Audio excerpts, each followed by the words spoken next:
Olá, pessoal! Nós estamos aqui de volta com a segunda parte da norma do IFRS 15 CPC 47.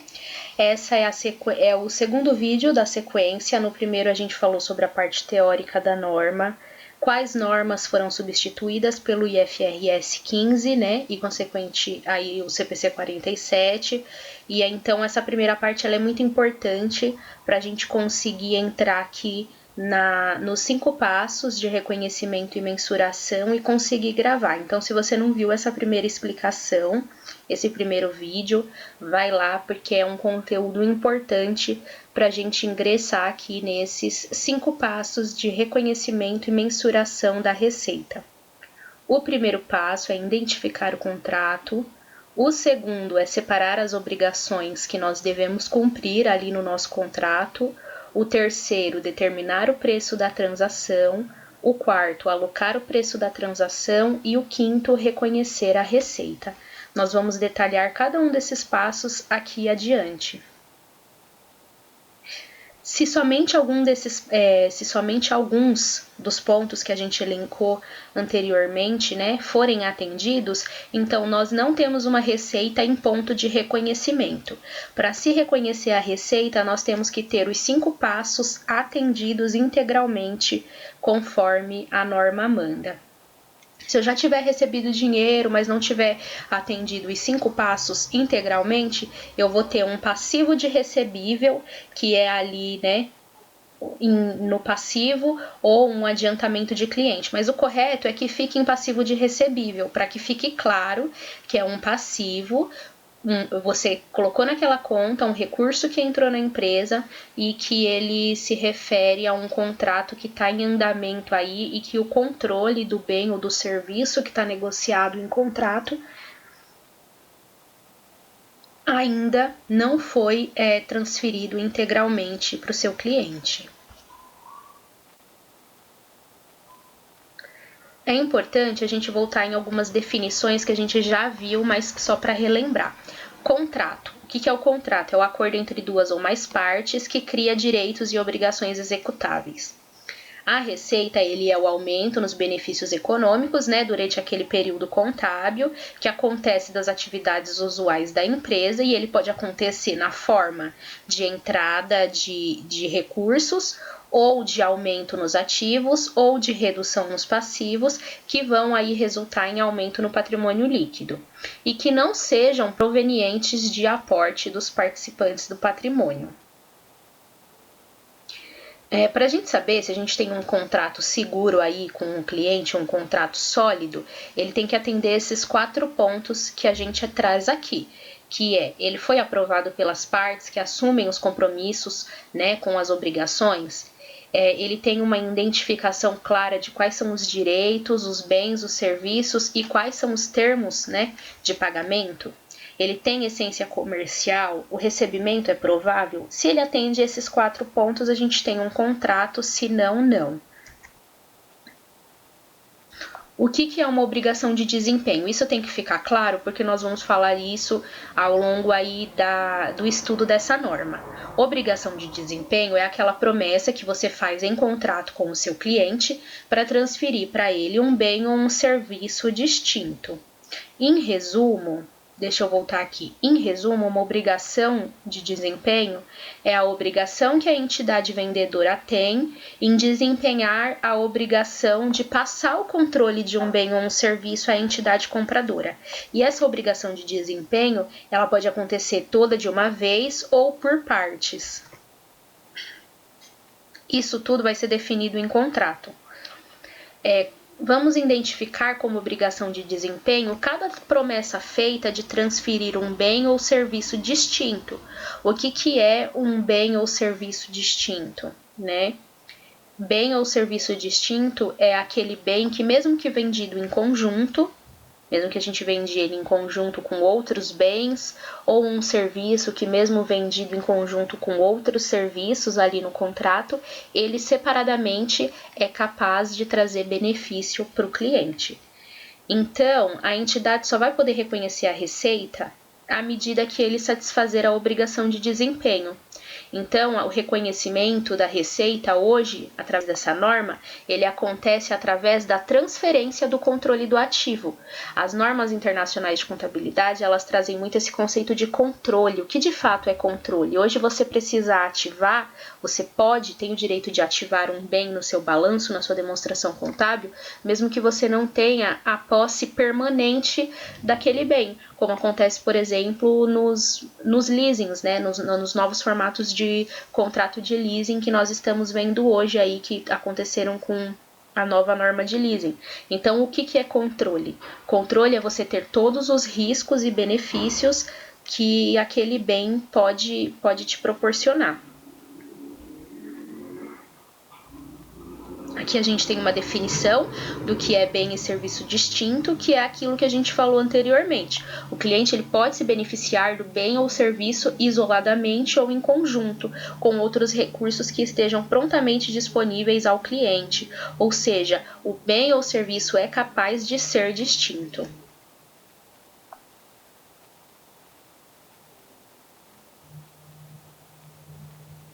Então, nós só vamos reconhecer a receita quando a entidade não possuir mais obrigações restantes de transferir bens ou serviços ao cliente, isso se no contrato tiver estipulado, né, que o recebimento vai ser feito quando o controle total tiver sido transferido para o cliente, ou se nós tivermos 3 obrigações de desempenho aí no contrato e tiver estipulado em contrato que a cada obrigação de desempenho entregue se recebe uma parcela de pagamento, então a cada obrigação de desempenho entregue pode-se reconhecer uma parte da receita conforme for alocado aí o valor a essa obrigação de desempenho em contrato.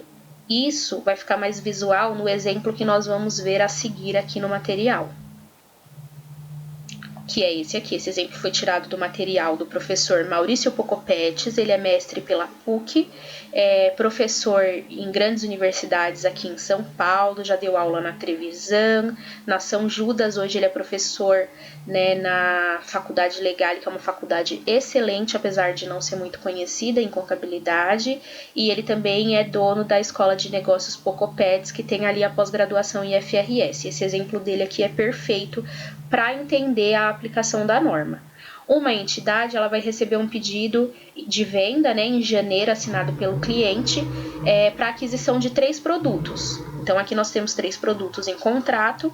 O preço total dessa venda vai ser R$12.000 e a forma de pagamento vai ser uma entrada em 1 de 2019 e os 50% o restante quando todos os itens forem entregues em 1 de 2020.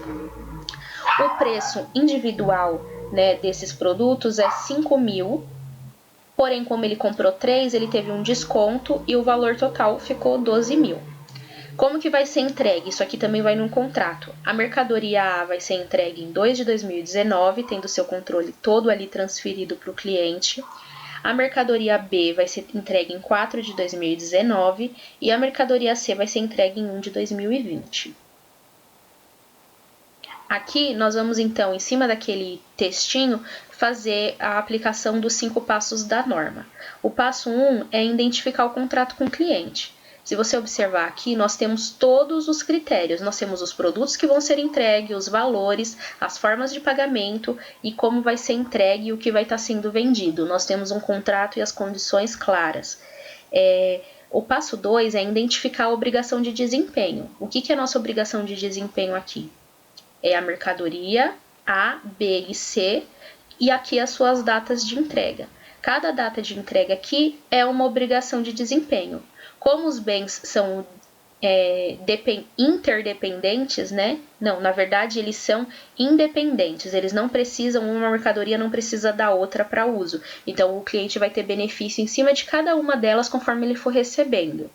Então aqui ele pode ir reconhecendo a receita conforme ele for entregando ao longo aí desse contrato. O passo 3 é determinar o preço da transação, ficou fixado ali que o preço da transação é R$12.000 e foi alocado, né, aqui já está nessa página, que cada produto é R$4.000. Então, vou alocar aqui para cada produto R$4.000. No reconhecimento da receita, nós podemos colocar aqui que em 1 de 2019 ele recebeu 50% do pagamento. Porém, ele não tinha entregue ainda nenhuma mercadoria, porque a primeira mercadoria só vai ser entregue em 2 de 2019.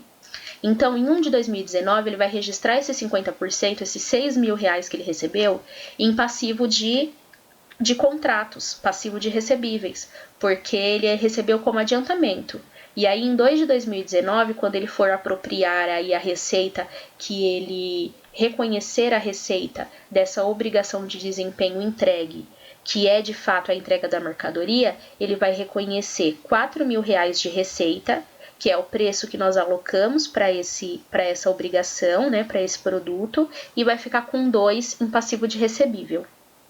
E aí, em 4 de 2019, ele reconhece os outros 4 mil, e em 1 de 2020, ele reconhece os 4 mil restantes.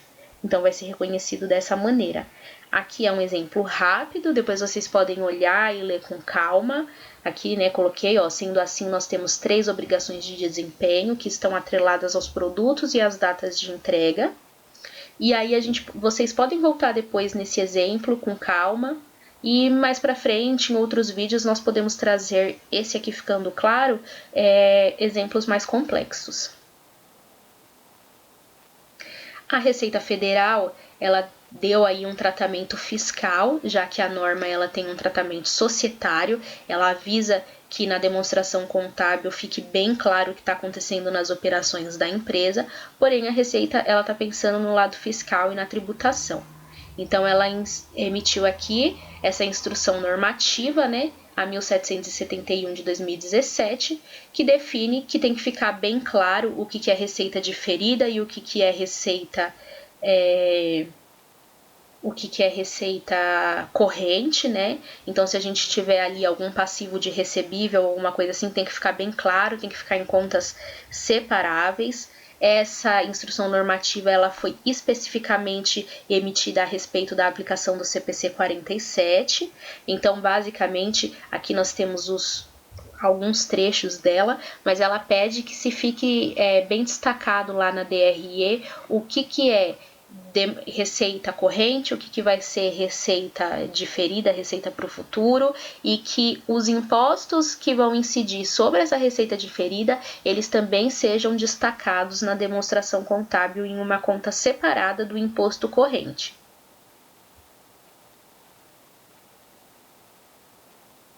Tá? Como as empresas têm adotado? A melhor forma de você ver como as empresas têm adotado, se hoje você é um contador que trabalha com PME, é entrar no site das empresas que tem de SA, né, que tem o capital aberto, e aí elas demonstram, elas postam lá para os acionistas as demonstrações contábeis, procurar na nota explicativa pelo CPC que você está estudando e olhar como ele foi aplicado ali naquela empresa, se ele teve aplicabilidade naquela empresa. Nessa empresa aqui, nós encontramos o CPC 47 na Telefônica, porque como ela faz aquele contrato de prestação de serviço de 1 ano e vai prestando as obrigações de desempenho dela, a cada mês ela entregar ali o serviço de telefonia. Então, a cada mês que ela entrega o serviço de telefonia para o cliente, ela tem uma obrigação de desempenho entregue, e aí ela vai reconhecendo essa receita mensalmente, e não reconhecer o valor total pelo contrato anual. Então, aqui ela separa, ó, no passivo as receitas dela de serviço, de alienação de ativo, programas de fidelidade. E na nota explicativa eles colocam que essas receitas referem-se principalmente aos saldos de recarga pré-pagos, que são apropriados ao resultado à medida que os serviços são prestados aos clientes, e que inclui também o saldo de contrato que a companhia celebrou para a exploração industrial de rede móvel de sua propriedade por outra operadora do SMP, nas regiões 1, 2 e 3 do Plano Geral de Autorizações, a qual se destina a prestação da SMP pela operadora aos seus clientes. Tá? Aqui nós temos os tributos diferidos, também separados, em contas separadas. E aí aqui a nota explicativa a respeito dos tributos diferidos. E para conhecer mais, como dica, a gente deixa que vocês visitem o site da Econoinfo, lá tem o balanço de todas as empresas que têm capital aberto e tem as demonstrações completas com nota explicativa. Você pode acessar e ler a norma, ler o texto da norma, dar uma pesquisada e ver como ela está sendo aplicada de forma prática no balanço dessas empresas.